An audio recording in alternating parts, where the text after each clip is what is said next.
যদি পাওয়া যায় যে হুসাইন রাদিয়াল্লাহু তাআলা আনহুকে হত্যা করা হয়েছে, এই জন্য সেই 10ই মুহররম তারিখ থেকে আমাদেরকে ফলো করতে হবে, আমাদেরকে মেনে চলতে হবে, তার জন্য শোক পালন করতে হবে, তার জন্য আমাদেরকে বুক থাপড়াতে হবে, তার জন্য আমাদেরকে ব্লেড দিয়ে বুক কাটতে হবে, মাথা কাটতে হবে, হাত কাটতে হবে, ট্যাং কাটতে হবে, এই সবগুলো করতে হবে।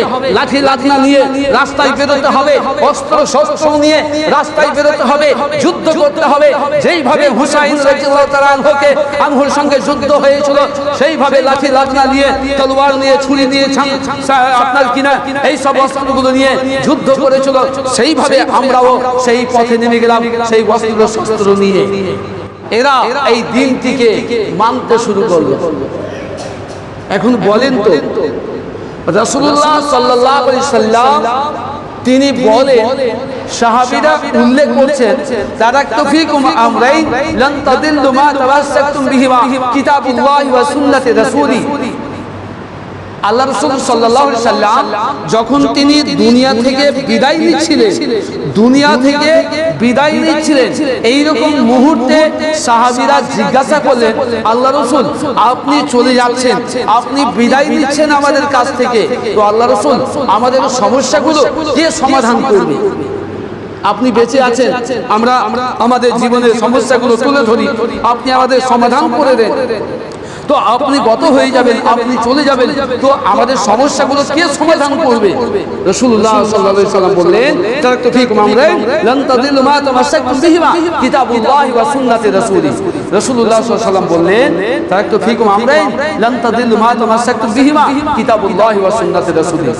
রাসূলুল্লাহ সাল্লাল্লাহু আলাইহি সাল্লাম বললেন, শুনো, তোমাদের কাছে আমি সারা জীবন থাকতে আসিনি, একদিন আমাকে চলে যেতে হবে, তবে তোমরা যেন পথ হারা না হও, দিশা হারা না হও, তোমাদের সমস্যার যেন সমাধান হয়ে যায়, এই জন্য আমি তোমাদের কাছে দুটি কিতাব রেখে যাচ্ছি। তা হচ্ছে সুন্নাতে রাসূলি, তা হচ্ছে আল্লাহর কিতাব কুরআন, এবং অপরদিকে রাসূলুল্লাহ সাল্লাল্লাহু আলাইহি সাল্লামের বিধান হাদিস। এই দুটি কিতাব, দুটি গ্রন্থ, দুটি বিধান আমি তোমাদের কাছে তুলে দিয়ে গেলাম। তোমরা যতদিন এই দুটি কিতাবকে হাতে বুকে ধরে থাকতে পারবে, ততদিন তোমরা দিশাহারা হবে না, পথ হারা হবে না, পথভ্রষ্ট হবে না। তাহলে আমরা বোঝা যায়, এই হাদিস থেকে বোঝা যায় যে রাসূলুল্লাহ সাল্লাল্লাহু আলাইহি ওয়াসাল্লাম আমাদেরকে দুটি বিধান দিয়ে গেছেন।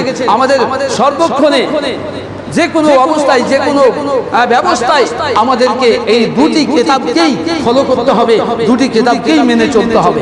এখন হাদিস এবং কোরআন এটাই যদি বিধান হয়ে থাকে, তাহলে এই হাদিসটি বাতিল হয়ে যাবে, যেখানে রাসূলুল্লাহ সাল্লাল্লাহু আলাইহি ওয়াসাল্লাম বলছেন যে তারাকতু ফীকুম আমরাইন লান তামাসসাকুম বিহিমা কিতাবুল্লাহি ওয়া সুন্নাতি রাসূলি। দ্বিতীয় চলন, রাসূলুল্লাহ সাল্লাল্লাহু আলাইহি ওয়াসাল্লাম তিনি জীবত্তার সাথে যা তিনি বিধান নিয়ে এসেছেন, সেই বিধান রয়ে গেছে। রাসূলুল্লাহ সাল্লাল্লাহু আলাইহি ওয়াসাল্লাম চলে গেলেন, সমস্ত ওহী বন্ধ হয়ে গেল, সমস্ত বিধান বন্ধ হয়ে গেল, সমস্ত আদেশ এবং নিষেধ বন্ধ হয়ে গেল। নতুন করে আর কোনো আল্লাহর পক্ষ থেকে নির্দেশ আসবে না, নতুন করে আল্লাহর পক্ষ থেকে আর কোনো আদেশ আসবে না, নতুন করে আল্লাহ পাক রব্বুল আলামিনের পক্ষ থেকে কোনো মশলা আসবে না, কোনো ফতোয়া আসবে না। সুতরাং রাসূলুল্লাহ সাল্লাল্লাহু আলাইহি ওয়াসাল্লাম যা কায়েম করে গেছেন, যা দিয়ে গেছেন, সেটাই বাস্তব, সেটাই আমাদেরকে ফলো করতে হবে, সেটাই মেনে চলতে হবে। অথচ হুসাইন রাদিয়াল্লাহু তাআলা আনহুকে রাসূলুল্লাহ সাল্লাল্লাহু আলাইহি ওয়াসাল্লামের মৃত্যুর অনেক অনেক অনেক বছর পরে হুসাইন রাদিয়াল্লাহু তাআলা আনহুকে হত্যা করা হয়েছিল। রাসূলুল্লাহ ইতিহাস প্রমাণ করে, রাসূলুল্লাহ সাল্লাল্লাহু আলাইহি ওয়াসাল্লাম মৃত্যুর 6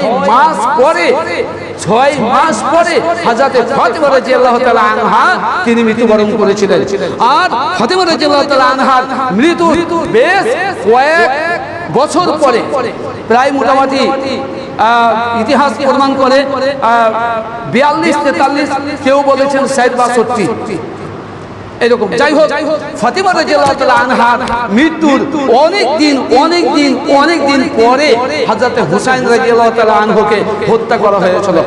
শুনুন, একটা কথা জেনে রাখুন, যদি হুসাইন রাদিয়াল্লাহু তাআলা আনহু রাসূলুল্লাহ সাল্লাল্লাহু আলাইহি ওয়াসাল্লামের নাতি হওয়ার জন্য যদি হুসাইন রাদিয়াল্লাহু তাআলা আনহুর শোক পালন করতে হয়, যদি হুসাইন রাদিয়াল্লাহু তাআলা আনহু রাসূলুল্লাহ সাল্লাল্লাহু আলাইহি ওয়াসাল্লামের নাতি হওয়ার কারণে, ফাতেমার সন্তান হওয়ার কারণে যদি তার দিনটিকে পালন করতে হয়, তার দিনটিকে মেনে চলতে হয়, তার দিনটিকে ফলো করতে হয়, তার দিনটিকে সুন্নাত মনে করে মেনে চলতে হয়, তাহলে আরেকটা ভাই আছে হুসাইনের, তার নাম হচ্ছে হাসান, তার আরেকটা ভাই হচ্ছে হাসান, তাহলে হাসানকে যে বিষ পান করে মেরে দেওয়া হয়েছিল, বিষ পান করিয়ে মারা হয়েছিল, তাহলে সেই দিন থেকে কেন মারা হয় না?